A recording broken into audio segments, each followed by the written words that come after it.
अब तक हम लोगों ने जाना कि कीचड़ में पशु पक्षी कैसे होते हैं और उनके पद चिन्ह किस तरह से होते हैं। तो सूखे हुए जमीन पर किस तरह से दिखाई देता है कीचड़। तो ये सब जाना। तो छोटा सा मैं आपको भी पूरा पाठ समझाने से पहले थोड़ा मैं अभी तो यहाँ तक छोटा सा शुरुआत हुआ है पाठ का। तो अभी मैं आपको छोटा सा काका कीचड़ में काका कालेलकर जी ने क्या इसके बारे में बताया। देखिए, कीचड़ का काव्य एक विचारात्मक लेख है। विचार करने युक्त, विचारात्मक यानी विचार करने के जैसा एक काव्य लिखा है इन्होंने। कीचड़ जैसी घिनौनी मानी जाने वाली, कुछ लोग है ना कीचड़ में हाथ नहीं डालते, उसे घिनौना मानते हैं, जाने वाली वस्तु में सौंदर्य देखा है। क्या देखा है इन्होंने? सौंदर्य यानी खूबसूरती, सुंदरता। यह लेख परंपरा से हटकर होने के कारण मनोहर हरि और मनोहर बन पड़ा है। इसका अब इस तरह से विस्तार होता है पाठ का। सूर्योदय की वेला, सवेरे सूर्य उदय होता है, तब सूर्योदय की वेला, वेला यानी उस समय का किस तरह का वातावरण। आज सुबह पूर्व दिशा में लाली नहीं थी, उत्तर दिशा में अवश्य लाली थी, परंतु धीरे धीरे वहीं भी लालिमा की जगह श्वेत बादलों ने ले ली। इस प्रकार दिन का आरंभ हुआ है। कीचड़ का सौंदर्य। हम प्रातः आकाश, पृथ्वी और सरोवर का तो वर्णन करते हैं, किंतु कीचड़ को गंदा कहकर छोड़ देते हैं। सरोवर का करते, पक्षी का करते, पेड़ों का करते, पहाड़ों का करते हैं, सभी के सौंदर्य का हम वर्णन करते हैं, कविताएं लिखते हैं, लेकिन कीचड़ को हम छोड़ देते हैं। कोई कीचड़ को पसंद नहीं करता, परंतु तटस्थ से सोचा तो कीचड़ भी कम सुंदर नहीं है। हम पुस्तकों के गत्तों पर, पुस्तक रहते हैं ना हमारे, पाठ्य पुस्तक या लिखने वाले कापियों पर हम क्या गत्ते चढ़ाते हैं, गत्ते यानी कवर करते हैं ना, उस पर दीवारों और गर्म कपड़ों के रंग कीचड़ जैसे ही पसंद करते हैं। कलाकार तथा फोटोग्राफी भी, देखिए कलाकार लोग और फोटोग्राफी के लोग भी किस तरह से रंग को वार्म टोन, रंग को वार्म टोन कहकर प्रसन्न हो जाते हैं। सूखी कीचड़ का सौंदर्य, जो अभी हमने कीचड़ के सौंदर्य में पढ़ा था ना, सूखा पशु पक्षी, तो वहां सूखे कीचड़ का सौंदर्य। नदी किनारे जब सूखा कीचड़ हो जाता है तो गर्मी के कारण उसके पड़ जाती है दरारें। तो जैसा अभी मैंने यहां पर बताया आपको, वो सूख जाने के बाद के कीचड़ का वर्णन था। अतः कीचड़, कीचड़ की अधिकता देखनी हो तो गंगा किनारे चले, सिंधु किनारे या खंभांत जाकर देखे। वहां माही नदी, नदी का नाम है माही, वहां पर नदी के किनारे सामने तो इतना कीचड़ है, पूरे पहाड़ी पहाड़ उसमें डूब जाते हैं। कीचड़ का महत्व। अब हम इस महत्व को जानेंगे, कीचड़ क्या महत्व देता है। हमारा अन्न कीचड़ ही उगाता है। कैसी अजीब बात है कि लोग पंकज को चाहते हैं किंतु पंख से घृणा करते हैं। पंकज यानी कमल को चाहते हैं, पर पंख, पंख यानी कीचड़, कीचड़ को घृणा करते हैं। घृणा यानी तिरस्कार करते हैं।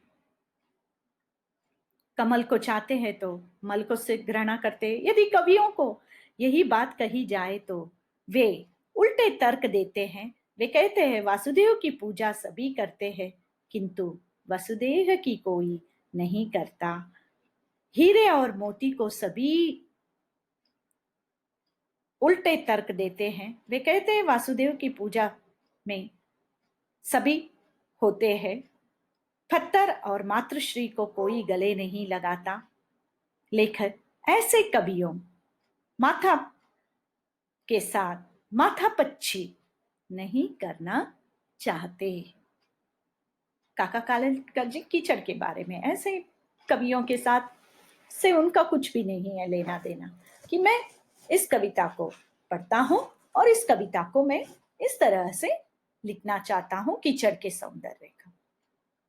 यहां देखिए, फिर जब कीचड़ ज्यादा सूख कर जमीन को ठोस करता है तो उस पे गाय बैल दो पांडे। फिर यहाँ अगर हमें कीचड़ की विश्लेषता देखनी हो तो कहाँ पहुंचना चाहिए, देखिए वहां तक कि कीचड़ मिलेगा। लेखक के अनुसार मनुष्य को यह याद रहे कि उनका अन्न भी कीचड़ में ही उगता था।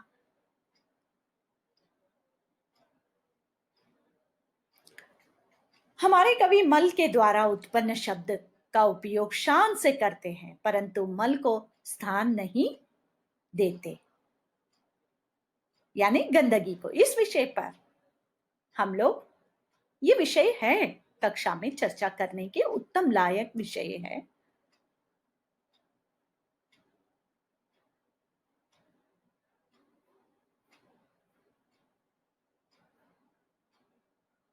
यहां देखिए इस कमल की सुंदरता, पंकज, पंख, कमल और कीचड़।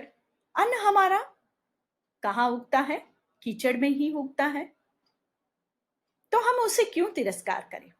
यह देखिए, कीचड़ में धुले हुए पैर बच्चे खेलते रहते हैं और यहाँ पर कीचड़ का बना हुआ, मिट्टी जमकर कीचड़ हुआ है, पानी और मिट्टी, ये तो हम पढ़ चुके हैं।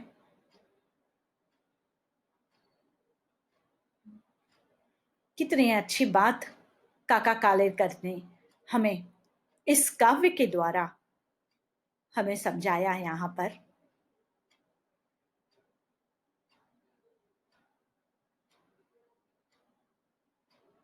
विश्लेषण करना, यहाँ इस पाठ में इस विषय पर हम लोग चर्चा कवियों से चर्चा करना ही उत्तम है। इस विषय पर चर्चा कवियों से चर्चा करना ही उत्तम है। किस विषय पर?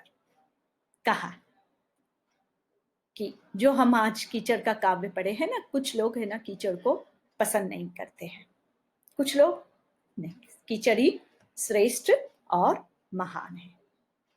तो काका कालेलकर जी की पाठ थोड़ी सी अलग तरीके से उन्होंने इस पाठ को समझाया है। इसके उपरांत इस पाठ का कुछ हम लोग जानेंगे कि किस तरह इसमें व्याकरण इन्होंने दिया है पाठ में, देखेंगे।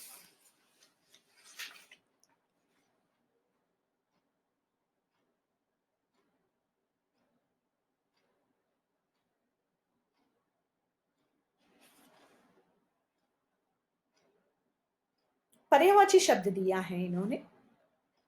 जलाशय, सरोवर, सर, पोखर, सिंधु, सागर, समुद्र, रत्नाकर, पंकज, कमल, नीरज, जलज, पृथ्वी, धरती, धरा, वसुधा, आकाश, गगन, आसमान, नभ, व्योम, क्षितिज। निम्नलिखित वाक्यों को रेखांकित करते हुए इनके संबंध बताइए कारक के। हमने पढ़ा इससे पहले पिछली कक्षाओं में, और अब के कुछ इसी 9वीं कक्षा के कुछ पाठ में हम कारक चिन्हों के बारे में भी जानकारी प्राप्त किए थे। तो वो कारक चिन्ह होते हैं 8 प्रकार के: कर्ता कारक, कर्म कारक, करण कारक, संप्रदाय कारक, संबंध कारक, अधिकरण, संबोधन कारक, तो इन कारक चिन्हों के हमें यहां पर नाम लिखना है। कीचड़ का नाम लेते ही सब बिगड़ जाता है। कीचड़ का नाम लेते ही सब बिगड़ जाता है। यहां कारक चिन्ह क्या है? का। का कौन सा कारक चिन्ह है? संबंध कारक चिन्ह है। क्या कीचड़ का वर्णन कभी किसी ने किया है? इस वाक्य में का कौन सा कारक चिन्ह है? यहां पर भी संबंध कारक चिन्ह है। हमारा अन्न कीचड़ से ही पैदा होता है। इस वाक्य में कारक चिन्ह हमारा अन्न कीचड़ से ही पैदा होता है। अधिकरण कारक चिन्ह है से। पेड़ से पत्ते गिरे, आंख से आंसू बहे। अधिकरण कारक के वाक्य है ये। पदचिन्ह उस पर अंकित होते हैं। पदचिन्ह उस पर अंकित होते हैं। पर अधिकरण। आप वासुदेव की पूजा करते हैं। आप वासुदेव की पूजा करते हैं। की क्या है? फिर से संबंध कारक है। पाठ में दिए गए कुछ भिन्न वाक्य दिए हैं, उससे हमें वाक्य प्रयोग करना है। आकर्षण। आकर्षण। आकर्षक का वाक्य में प्रयोग, अंकित का वाक्य में प्रयोग, यथार्थ का वाक्य में प्रयोग, तटस्थ का लुप्त का वाक्य में प्रयोग। वाक्य यानी एक वाक्य में आप वाक्य में प्रयोग करना, ये आपका है। नीचे दी गई संयुक्त क्रियाएं प्रयोग करते हुए इस वाक्य को बना। देखते देखते वहां के बादल श्वेत पुनी जैसे हो जाने लगे। इस पाठ में इतने व्याकरण होने के बाद आपको आशय स्पष्ट कीजिए कहकर कुछ वाक्य दी। नदी किनारे अंकित पद चिन्हों और सिंहों के चिन्हों से मानो महिष कुल के भारतीय युद्ध का पूरा इतिहास ही इस कर्दन्य लेख में लिखा हो, ऐसा भास होता है। महिष कुल, आप लोग तो देखे होंगे ना, महिष कुल का एक छोटा सा पिक्चर देखे होंगे। बाहुबली में इसका स्कूल का, इसके कुल के बारे में बताया गया। तो यहां पर कवि आशय स्पष्ट कीजिए, पाठ के आधार पर आशय स्पष्ट कीजिए कह रहे हैं। तो पहले प्रसंग, फिर संदर्भ, फिर उसके बाद व्याख्या लिखनी चाहिए। तो एक बार आप लोग सब इस पाठ को बहुत अच्छी तरह से पढ़ लीजिए। उसके बाद आपको इस पाठ में जो भी है तो उसके पीछे, पाठ्य पुस्तक के पीछे शब्दार्थ दिए गए हैं।